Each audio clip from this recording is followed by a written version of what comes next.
ఇంట్లో పూజ చేసేటప్పుడైనా మీరు మధ్యలో ఎవరితోనైనా మాట్లాడారనుకోండి, పూజాఫలంలో సింహభాగాన్ని మీరు ఎవరితో మాట్లాడారో వారికి ధార పోసేస్తారు, వారికి వెళ్ళిపోతుంది ఆ పూజా ఫలితం. అందుకని పూజ చేసేటప్పుడు మాట్లాడకూడదు. శరీరంలో ఉండేటటువంటి ఏ రంధ్రంలోంచి వాయువు బయటికి వెళ్ళకూడదు. కానీ ఏమంటే అవన్నీ మాకు జరుగుతాయా, మీరు ఏమిటో ఇవన్నీ భయపెడుతున్నారు కానీ మాకు పూజా విధానం చెప్పట్లేదు అని మీరు బెంగపెట్టుకోకండి.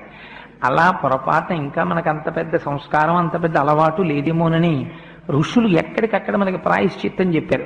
ఒకవేళ పొరపాటున సాధ్యమైనంత వరకు నిగ్రహించుకునే ప్రయత్నం చెయ్యాలి. తెలియక ఒక తుమ్ము వచ్చేసింది అనుకోండి, ఏం చేస్తాం? ఆగుతుంది ఆ తుమ్ము.